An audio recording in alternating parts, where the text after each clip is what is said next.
Hello, pembelajar online whom I love wherever you are. So today we would like to discuss about inventory management from the financial point of view.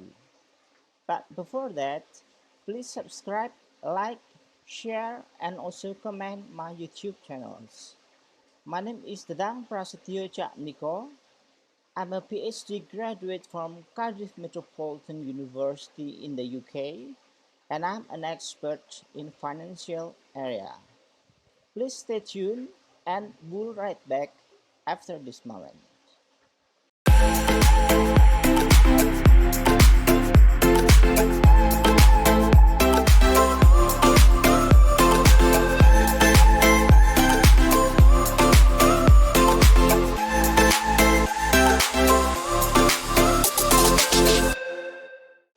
Alright, ladies and gentlemen, so we would like to talk about stock or inventory management. Inventory or stock forms is the link between the production and sale of products. Manufacturing companies must maintain a certain amount of inventory, known as work in progress or unfinished, and still in production.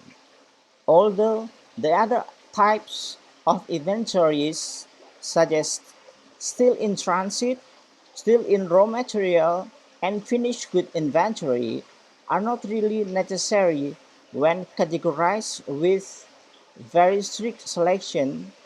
They allow the company to be flexible. Problem inventory in transit, for example, inventory between different stages of production or storage, enable production schedule and efficient use of resources. Without this type of inventory, each stage of production would have to wait for the previous stage to complete one unit. The possible delays and resulting downtime give companies an incentive to maintain transit inventories. Raw material inventories provides flexibility in purchasing.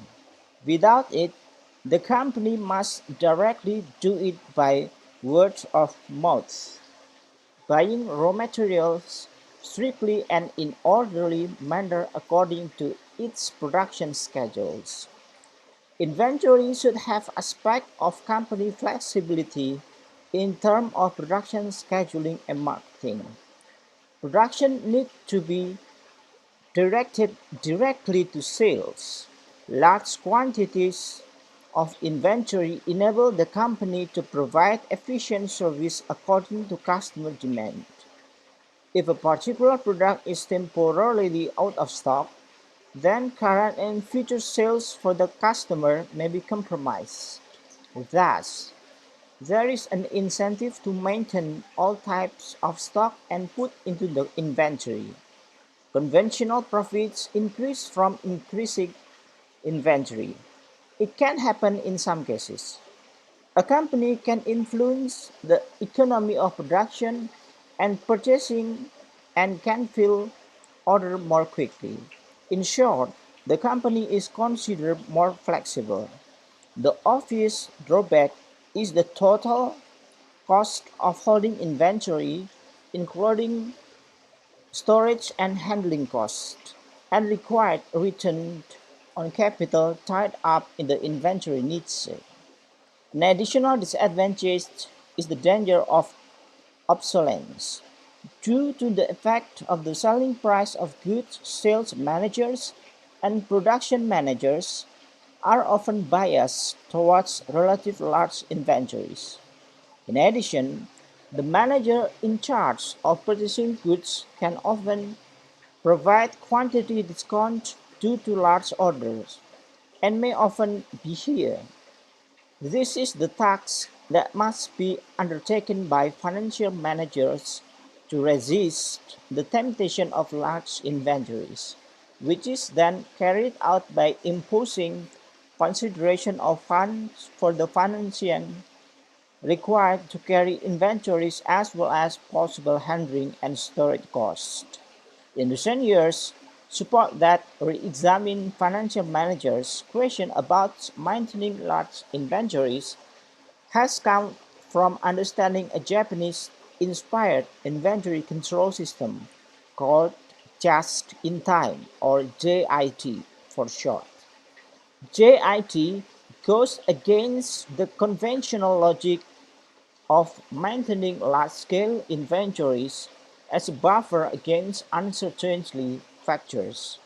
The basic goal of JIT is to produce or receive the goods you need at the right time when they are needed, or just in time. All inventory type will thus be reduced to a minimum, or in some cases is zero. Inventory reduction is one of the more obvious outcomes to do with a JIT system. However, additional expected outcomes include improvement in productivity, product quality, and flexibility. Like accounts receivable, inventory must be increased provided the resulting saving exceed the total cost of holding the additional inventory. The eventual balance achieved depends on the estimated actual savings, the cost of carrying additional inventory, and the efficiency of inventory control. Obviously, this balance requires a coordination in terms of production, marketing, and company finance in accordance with the overall objective. Our goal is to examine the various inventory factors and principles by which the right balance can be achieved. So, first, we talk about factors influencing inventory sizes. Well, the problem for the company is how to determine the optimal inventory. Therefore, it is necessary to identify the factors that affect the size of the inventory. In fact, it is necessary to distinguish between the inventory of raw materials and finished material. But what is meant by inventory is relations to production activities are raw and auxiliary materials. The size, raw material, and auxiliary material stocks are influenced by factors such as the volume or amount needed, which is intended to maintain the continuity of the production process. The more the amount of raw materials needed, the greater the level of raw material inventory. Second, continuity of production does not cease. It requires a high level of raw materials inventory and vice versa. And the last is the nature of the raw materials, whether they are durable, such as durable goods, or long lasting or undurable goods. As for raw materials, they have durable properties. There is no harm in storing them in large quantities. In order to maintain the continuity of the productions, as a precaution, the company should have what is called a safety stock. Reserve inventory, or also called safety stock, is the minimum inventory of raw materials that must be maintained to maintain production continuity. And what type of stocks? The division of inventory types can be based on the manufacturing process undertaken and based on objectives. Division based on the manufacturing process, the inventory is divided into three categories, namely, the first is raw material stocks, and the second is semi-finished material stock, and the third is finished stock. The division of inventory types based on their purpose, namely safety stock. Safety stock is inventory that is carried out to anticipate element of uncertainty in demand and supply. If the safety stock is not able to anticipate these uncertainties, there will be a stock out. And there are several factors influence the size of safety stocks, which are: first, the average raw material used. One of the bases of estimating the use of raw materials during a certain period, especially during the order period, is the average use of raw materials in the previous periods. The second one is time factors. Lead time is the length of time between the start of ordering materials until the arrival of the ordered material and reception at the inventory warehouse. The third one is anticipating stock. The anticipated inventories, known as a stabilization stock, is an inventory that is carried out to deal with fluctuation in demands that can be predicted in advance. And the last is inventory in delivery or transit stock. Inventory in shipping, also known as transit stock, is inventory that is still in delivery. Namely, external transit stock is inventory still in transit, and then internal transit stock is inventory that is still waiting to be processed or waiting before being moved. And then we talk about factor determining safety stock. The factors that affect the size of the safety stock, there are: the first one is the risk of running out of stock, which is usually determined by the habit of the supplier in delivering the ordered goods, whether on time or often late from the time specified in the purchase contract. Then, predictable of the need of raw material for production. Then, storage costs in warehouse and extra cost when out of stock. The nature of competition that occurs between companies can be determined from the speed of service to fulfill customer demand. So companies need to have large inventories. Then we talk about the factors related to stock. The elements of cost that can be classified in inventories are also follows: ordering cost or procurement cost, a cost incurred in connection with ordering goods, starting from placing the order unit until the available of the goods. The cost of this order does not depend on the quantity ordered but depends on the number of times the order is placed. These fees, including costs that are administration fees and placing orders, vendor selection fees, transportation and loading and unloading costs, the cost of receiving and inspecting goods, storage costs or carrying costs are costs incurred related to holding inventories.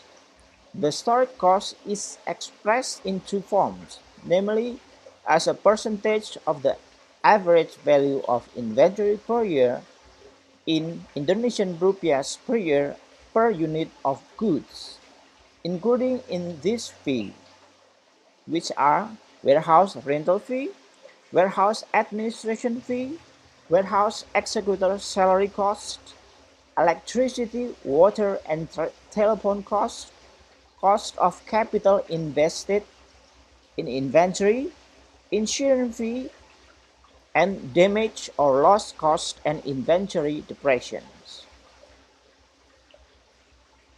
And storage costs or stock costs, which are stock incurred due to availability of inventory item when needed. The costs are not based on real cost but are in form of loss opportunity cost.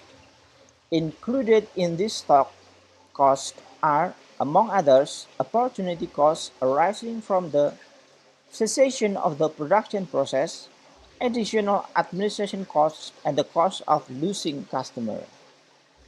Then we talk about inventory management model, just in time or JIT. Inventory management has become very sophisticated in recent years. In certain industries, the production process thrives using just-in-time based inventory control model. As the name implies, the main idea of this method is to utilize the inventory obtained and then put into production at the right time when needed. The JIT management philosophy focuses on pulling inventory through the production process as needed, rather than pushing inventory through the process on an as currently produced basis. This requires highly accurate production and inventory information system, highly efficient purchasing, highly standardized sourcing, and efficient inventory handling system. Although raw material inventories and transit inventories cannot be reduced to zero, the notion of just-in-time is one of such strict control that is reduced inventory counts. The goal of just-in-time is one of such strict control that is reduced inventory count. The goal of just-in-time system, on the other hand, is not only to reduce inventory but also to continuously improve productivity, product quality, and manufacturing flexibility. And then economic order quantity or EOQ in just in time. At first glance, it may seem that a just in time system where inventory will be reduced to a minimum and the EOQ for a given item may be close to 1 unit would be a direct conflict with our EOQ model. However, that does not seem to be the case. Just-in-time system, on the other hand, reject the notion that order costs, such as administrative, receiving, checking, scheduling, and or arrangement costs, should be determined at their current level. As part of GIT system, steps are continuously being taken to reduce the cost. As an example, small haul trucks with a predetermined order of loading and unloading are used to facilitate the economy in relation to receiving and allocating time and receiving the fare provided. Then pressure is placed or supplies to produce raw materials so as not to be defective, thereby reducing or eliminating inspection costs. Then products, equipment, and procedures are modified to reduce setup time and cost. JIT inventory control, supply chain management, and internet. JIT inventory control can be viewed as a link in the chain of activities related to moving goods from the raw materials collection stage to the end user or customer. These activities are collectively referred as a supply chain management or SCM. The emergence of instant information through sophisticated computer networks further facilitates this process. For standard inventory items, the use of the internet has improved supply chain management. A number of exchanges have been developed for business-to-business or B2B transactions. If the company needs to buy certain types of chemical to use the company's production process, the company can determine the company's exact needs or chemical exchange in B2B documents. The various suppliers will then bid for the content. This auction technique significantly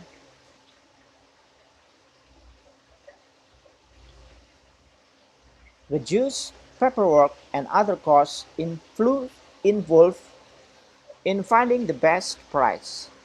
In this case, together with competition between suppliers, it will significantly reduce the cost that company has to incur.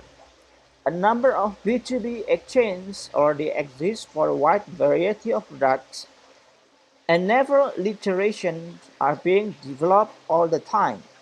Against the raw materials in question must be relatively standardized in order for internet exchange to work well for the company. So that's all the thing that I can summarize about inventory management from the perspective of financial review.